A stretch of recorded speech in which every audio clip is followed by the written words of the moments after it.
In the spring of 1883, in the red clay hills above the Cimarron River in Indian Territory, a woman named Marin Price knelt at the base of her own front porch with a mattock in her hands and $3.40 to her name.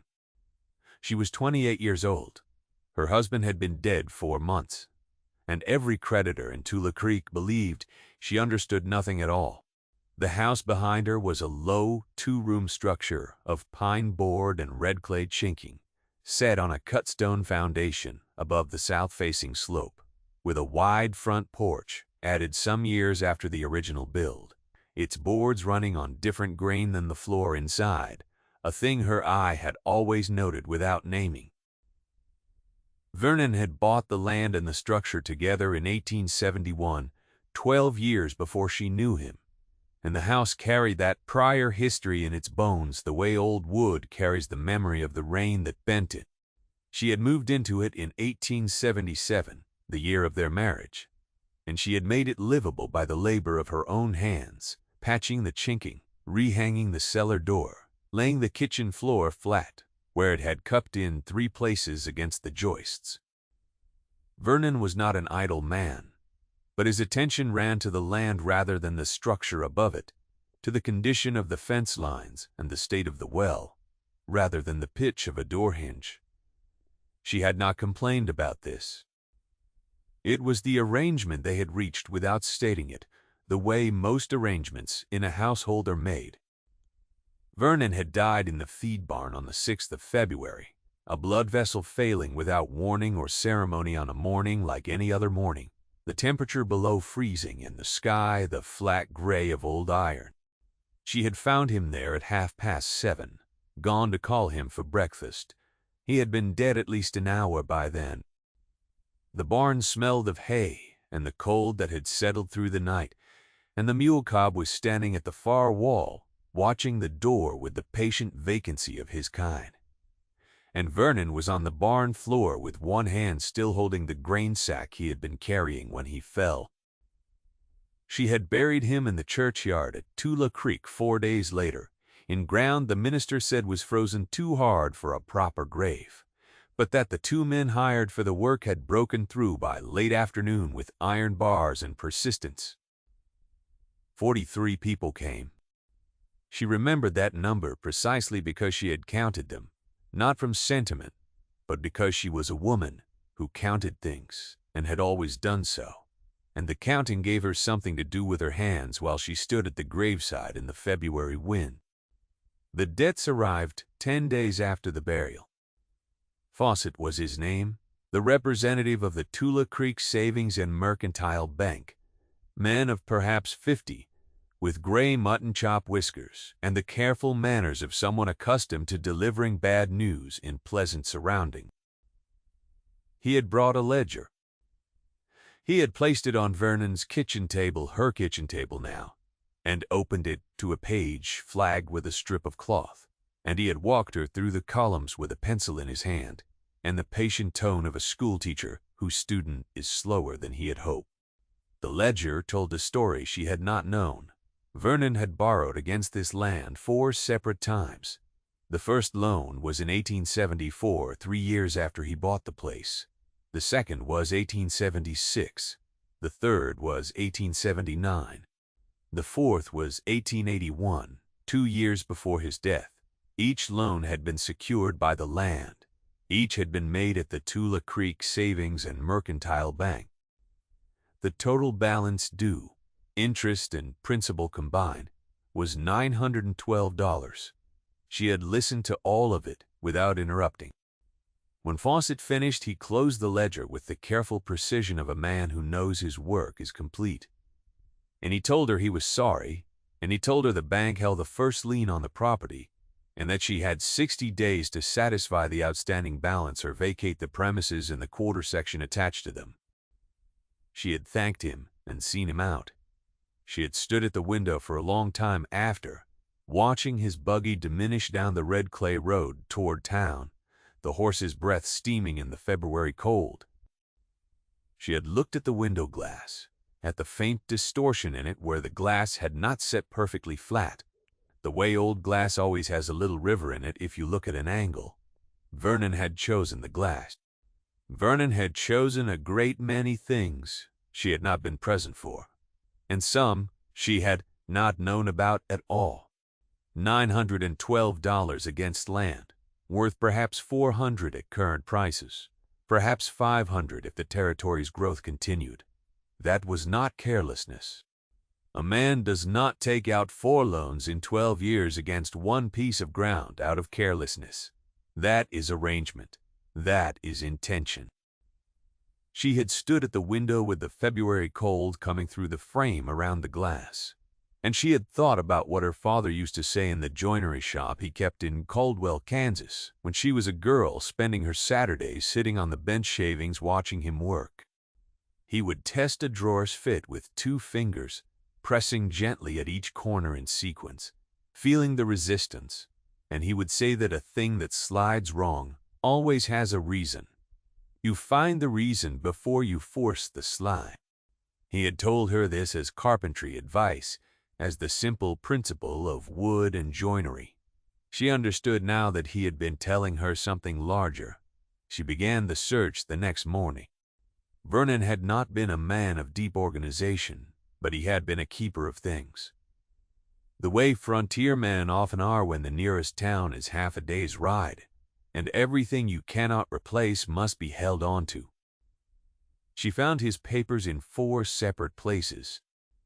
A tin box on the high shelf in the bedroom, the inside pocket of his wool coat on the hook by the door, the pages of 3 almanacs stacked on the windowsill, and a tobacco tin inside the cellar that she had to hunt for by lamplight on her hands and knees among the preserved jars. What she found told her a great deal, and left her with more questions than she started with. There were receipts for feed and wire and fence post and 2 receipts for work from a land agent in Caldwell that she could not match to any improvement on the property. There was a letter from a man named Emmett Dowd, addressed to Vernon, at a post office box in Tula Creek she had not known he kept, that spoke of a partition agreement and referenced a surveyor's report she could not locate. There was in the back of Vernon's Bible a folded paper in Vernon's hand, containing 2 columns of numbers, with no labels and no dates. There were the stubs of 2 money orders made out to cash, each for $40, from 1879. There was a letter of introduction from a man in St. Louis who had been a neighbor in Missouri before Vernon came west, dated 1861, 22 years old, and still carried for reasons she could not name. What she did not find was the deed to the land.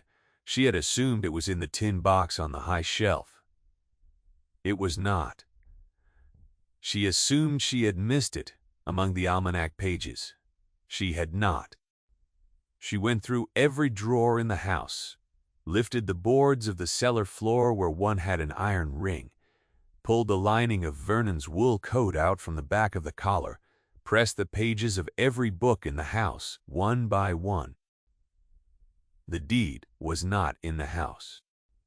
She found their marriage record, and Cobb's bill of sale, and a survey map of the quarter section, with Vernon's annotations in pencil.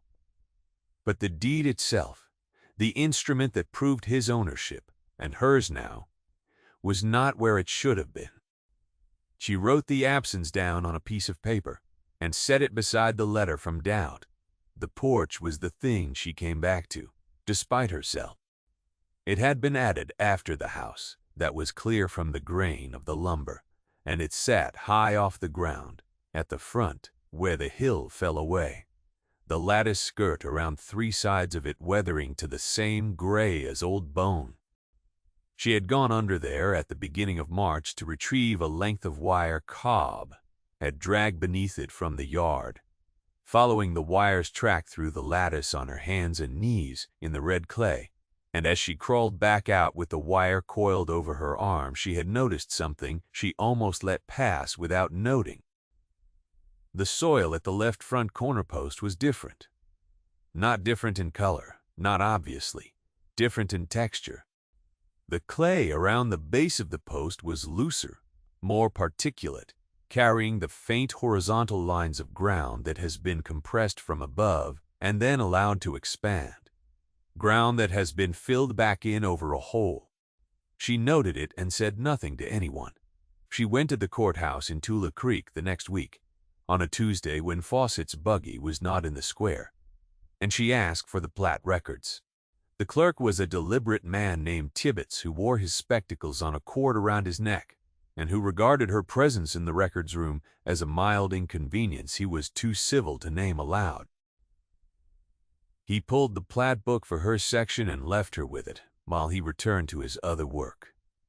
The legal description in the plat records was the northeast quarter of Section 14, Township 4, North, Range 3 East. She read that twice. Then she read the description on the copy of the bank's lien that Fawcett had left her. The lien described the property as the southeast quarter of Section 14, Township 4 North, Range 3 East. One word. One cardinal direction. She sat with that difference for a long time in the quiet of the records room, the plat book open on the table, the copy of the lien lying flat beside it. 40 acres of difference on a map, the same section, the same township and range, and the wrong direction on the compass. She asked Tibbets to pull the original lien filing. He pulled it without comment, or what passed in him for without comment. She read it through. The lien described the southeast quarter. The filing was notarized by one Emma Dowd, notary public. She wrote both names on a paper before she left. Dowd and Fawcett, 2 lines. She did not go to the porch that evening, though she thought about it. She went to the hardware store instead, because a mattock cost $2.15, and she had exactly $3.40, and there was no point in putting off the purchase. She carried the mattock home herself, the iron head over her shoulder, Cobb watching her from the fence with his ears forward. She set the mattock inside the barn door and went into the house and wrote a letter to the courthouse in Guthrie, the territorial capital, requesting the record of any document filed between Vernon Price and any party named Dowd. She sealed the letter and addressed it and set it by the door to carry to the post office in the morning. Patience is not the absence of urgency. It is the decision to find the reason before you force the slide. She waited 3 more days after mailing the letter, and on the 3rd day, a Thursday evening in early April, when the light was going gold across the Cimarron Valley and the hills to the west had taken on that particular amber quality that lasts only 20 minutes before the color shifts to gray, she took the mattock and the lamp and went under the porch. The lattice skirt was fixed to the frame with cut nails that she lifted with the flat of the mattock's pole, working along the left side until the section near the corner post came free. She set it aside in the yard and went under on her hands and knees, the lamp in front of her, the mattock trailing behind. The underside of the porch boards was close above her, close enough that she had to move flat to the ground over the first 6 feet, and the smell under there was of old wood and iron and the faint mineral sharpness of wet clay that has not seen sun in years. The clay at the left front corner came up in 3 strikes. The first broke the crust. The second opened the loose fill below. The third brought up something that clinked against the iron head, a glass jar sealed with wax, deep enough that frost had never touched it, set 12 inches down in the red clay, with the deliberate placement of something meant to be kept. She held the jar up in the lamp's light. Inside, folded into a tight rectangle, was a document. She could see Vernon's handwriting through the glass, the dark ink clear as the day it was put there, the document dry and intact. She could make out partial words at the fold lines, deed at one edge, quarter at another. The wax around the lid had been applied in a careful bead, not a hasty pour. Someone had taken their time. She did not open the jar under the porch. She carried it inside, set it on the kitchen table, and sat with it in the lamplight without touching the lid. For a space of minutes she did not count. She looked at the jar and thought about the man who had put it there, who had gone under the porch himself with a jar and a trowel and dug a hole in the clay and placed the thing he needed to hide where it would not be found by water or fire. She thought about what it meant that he had hidden it from her, and what it meant that he had put it somewhere on the property she lived on, somewhere a patient person would eventually notice. She thought about the drawer full of money orders and the letter from Dowd and the 2 columns of numbers with no label. She worked the wax seal free, the way her father had shown her to work a tight joint, steady pressure, and no sudden movement, protecting the integrity of the connection even as you opened it. The document inside was the deed to the northeast quarter of Section 14, dated March 1871, bearing the signature of the original seller and Vernon Price's countersignature and the territorial seal. And folded inside the deed was a second paper. It was a transfer agreement, handwritten on plain paper, conveying the northeast quarter from Vernon Price to Emmett Dowd in exchange for the satisfaction of all outstanding notes held against the same parcel. The transfer bore Vernon's signature. It bore Dowd's signature. It was witnessed at the bottom right corner by H. Fawcett. The transfer agreement was undated. She read both documents 3 times, sitting at the table with the lamp burning close, reading slowly the way her father had taught her to read a joint before gluing, not looking for what you expected to find, but looking for what was actually there. When she was finished reading, she set both papers flat on the table, side by side, lined up at their edges, and she sat with her hands in her lap. Fawcett, the bank's representative, the man who had sat across this same table with his hands folded and his patient tone and his ledger open to the flagged page, telling her the balance due was $912 secured by a first lien on the southeast quarter of a section in which Vernon Price had never held any interest. She worked it through as a sequence, the way her father worked a joinery problem, by tracing the grain rather than cutting against it. At some point before the 4th loan, Vernon had transferred the actual deed parcel, the northeast quarter, to Emmett Dowd. The transfer was undated, which meant it could be placed before or after any of the 4 loans as needed. Dowd as notary had then witnessed the bank's lien against the southeast quarter, a parcel Vernon did not own and had never owned, and Fawcett, as the bank's representative, had extended the loans and filed the lien knowing the property description was wrong. When Vernon died, the plan would execute itself. Fawcett would present a widow with a debt she could not pay, secured by a lien on the wrong parcel, and she would vacate without reading the legal description closely, and the northeast quarter would pass to Dowd by the undated transfer, clean and uncontested.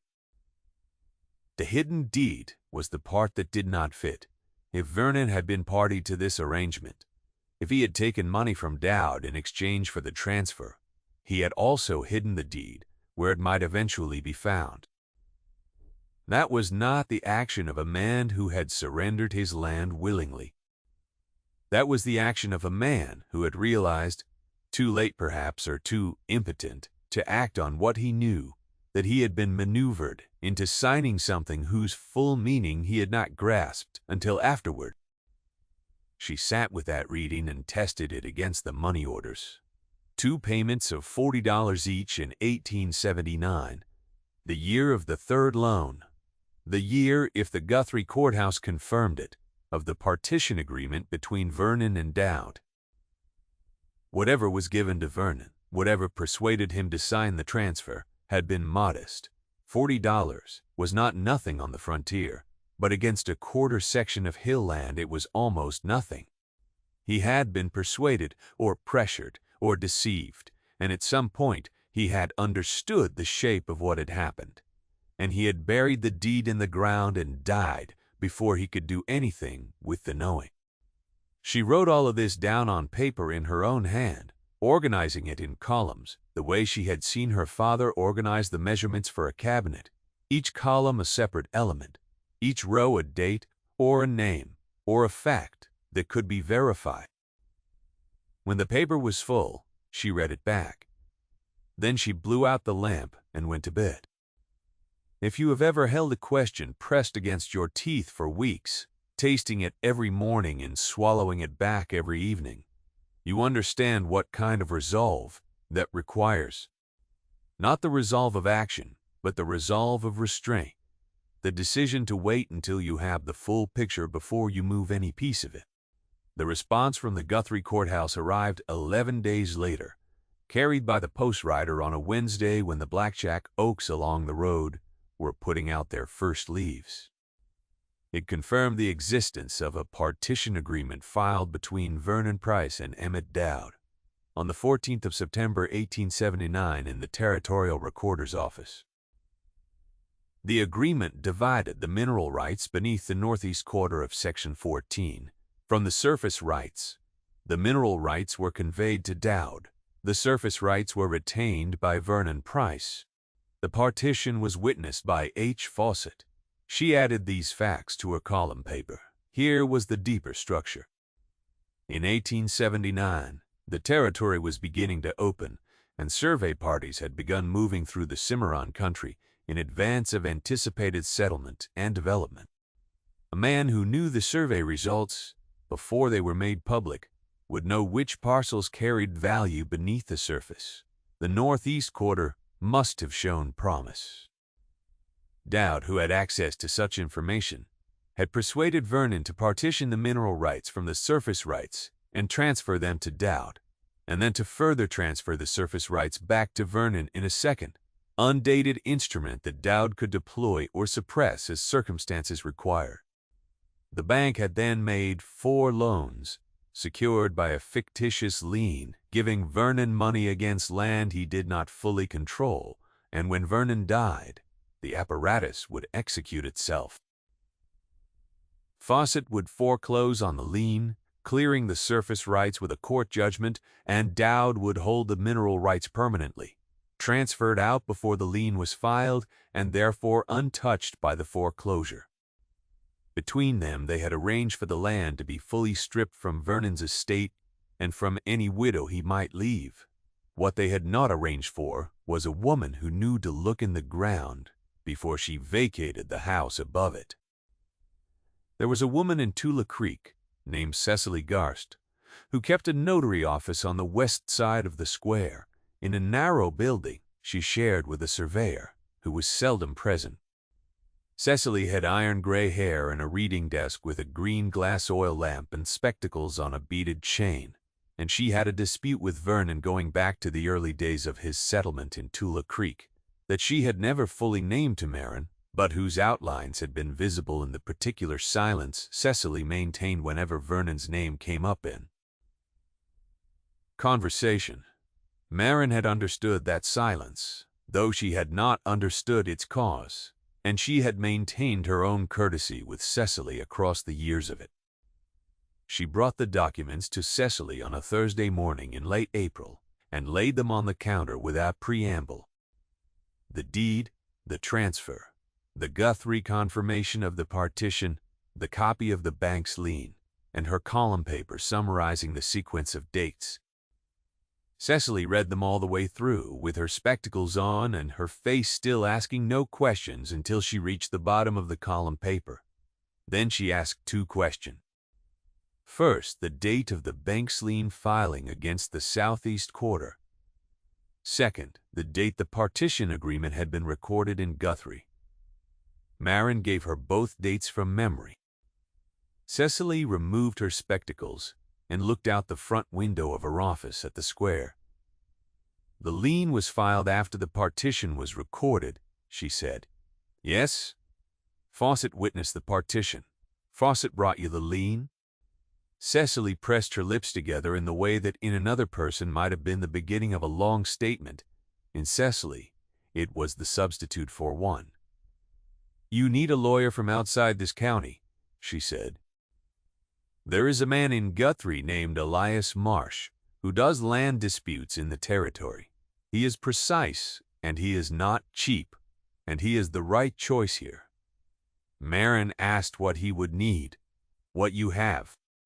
The original deed, the transfer agreement, the partition record from Guthrie, the lien filing, and the one-word difference between northeast and southeast that everyone on this side of the table seems to have overlooked. She said it evenly, without inflection. The weight of it was in the content. Marin rode home and wrote the letter to Marsh that afternoon. She sold the second saddle Vernon had kept on the wall of the barn, and the wire coils from the south fence, and the 2 fence rails she had traded to her neighbor Paul's in the fall, and not yet delivered. By the end of the following week, she had assembled $22. She sent the letter. Marsh's reply came in 8 days.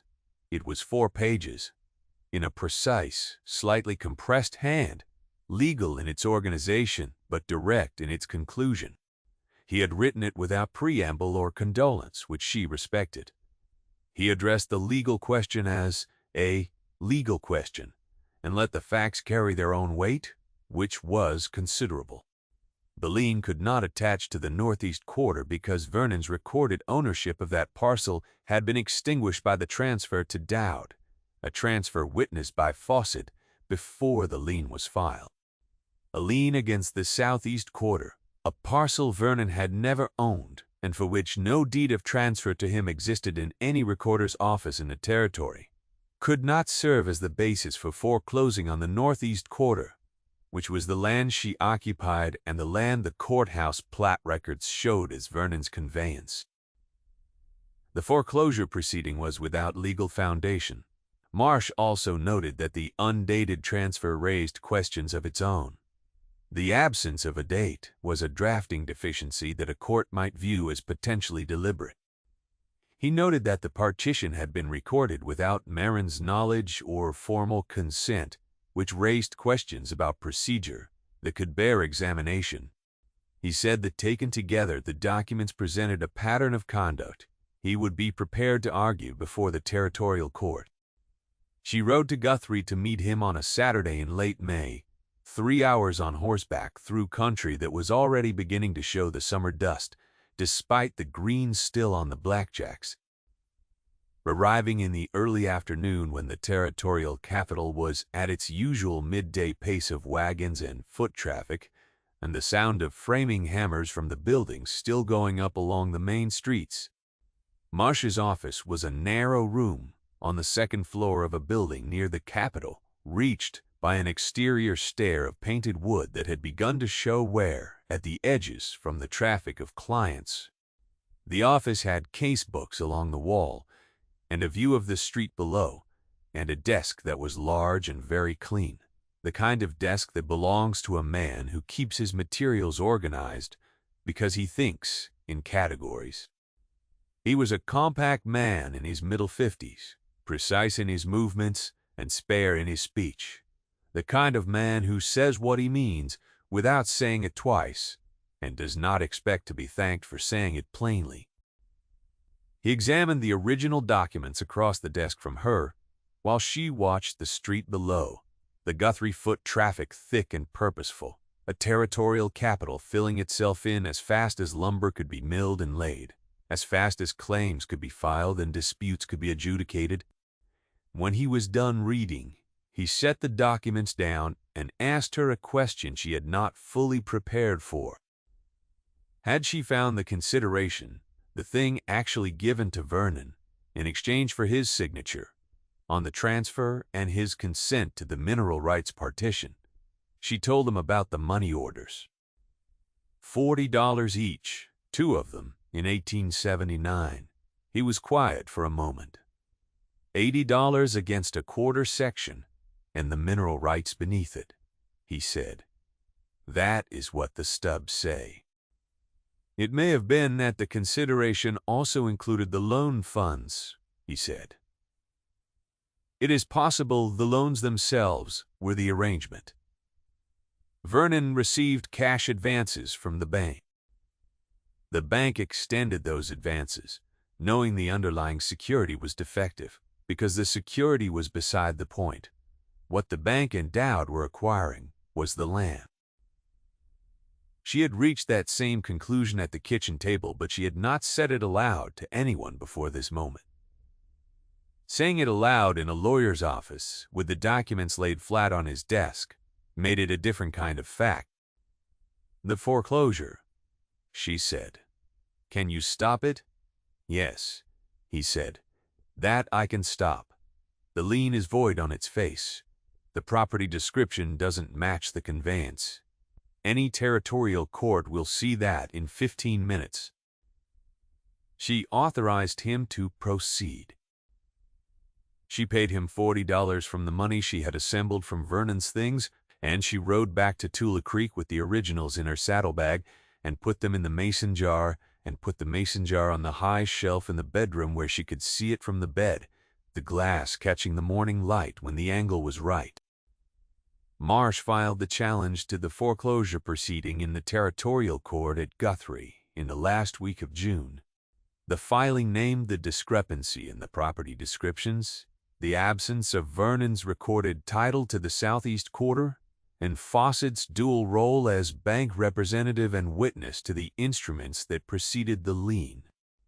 Fawcett appeared at her door on the 8th of July, a Monday, with a younger man she did not know who stood by the porch rail and kept his hat in his hands. Fawcett's manner was different this time.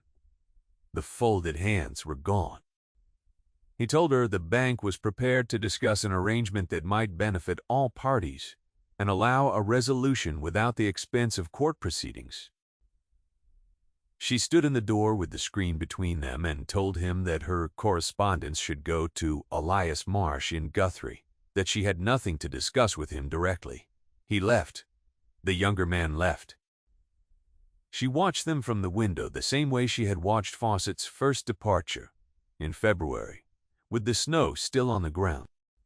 The distance between those two departures was 5 months of reading and writing and waiting and digging in the clay, and she felt it as a kind of length that had no other name. The territorial court heard the challenge in late August.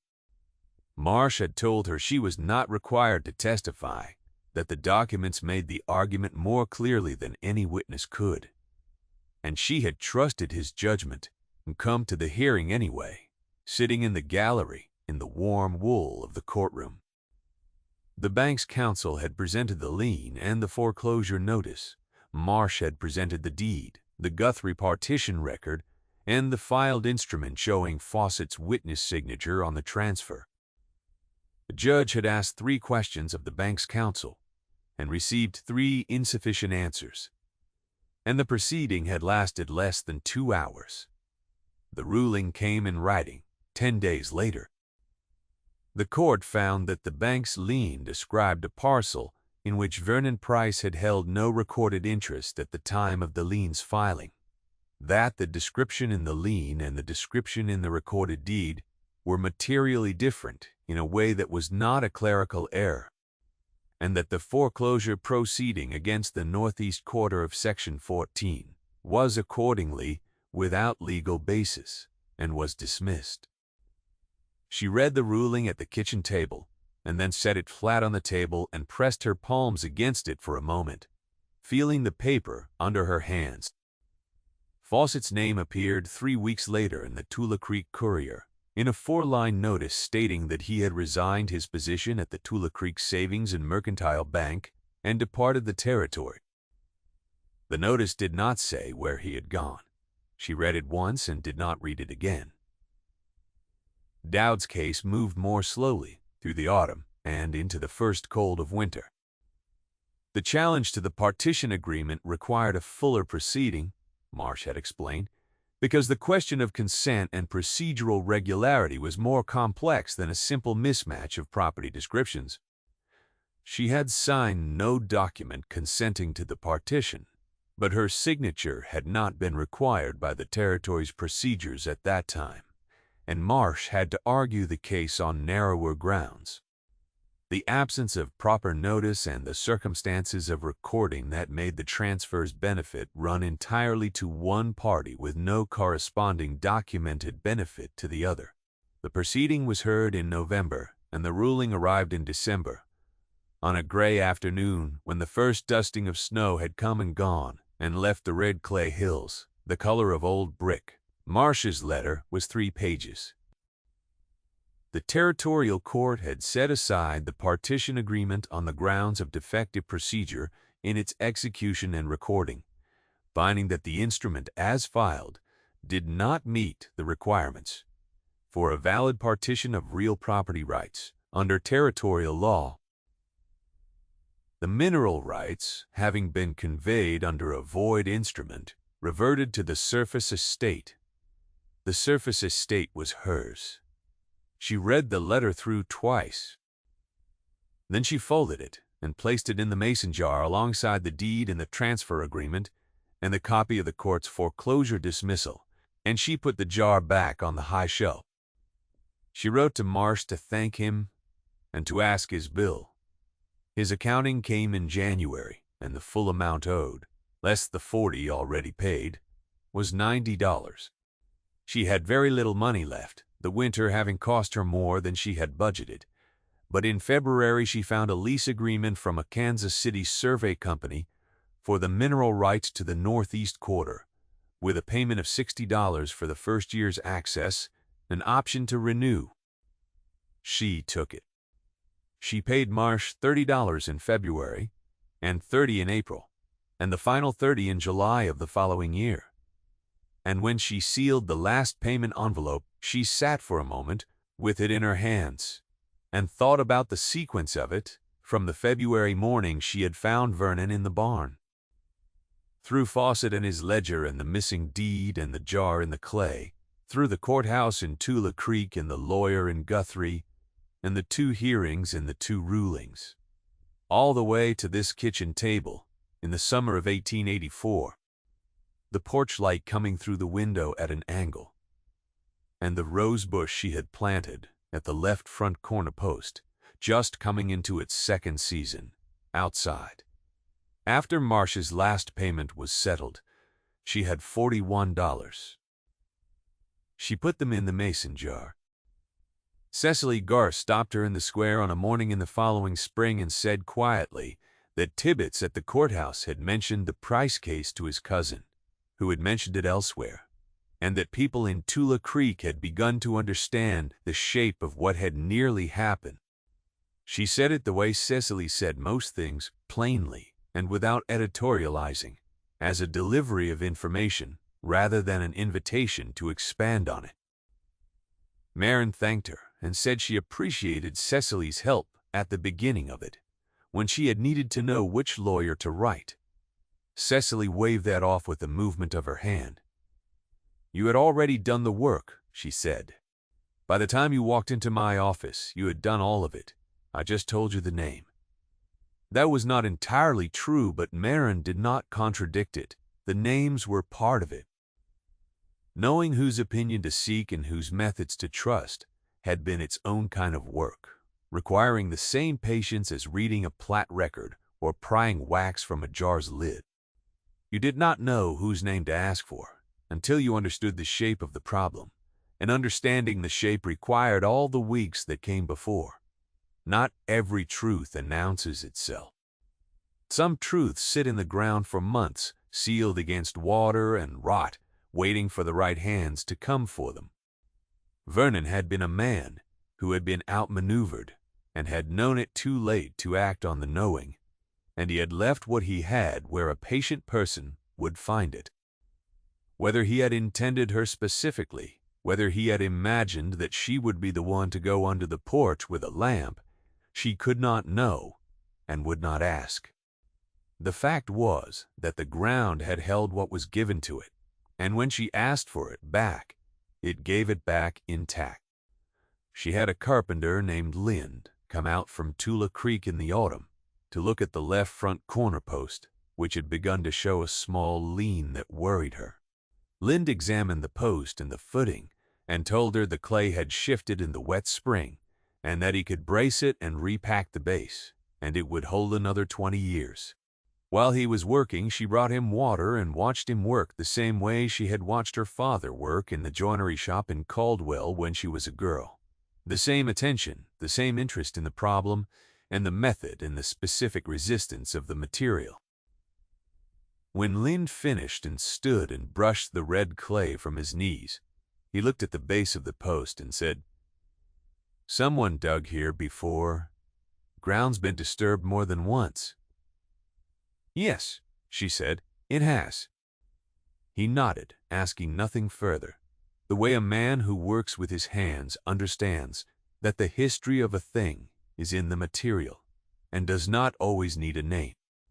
She planted the rose bush at that corner in the spring that followed, a variety her father had kept in his yard in Caldwell, small red blooms in tight clusters, hardy and undemanding, the kind of plant that does not require attention to persist.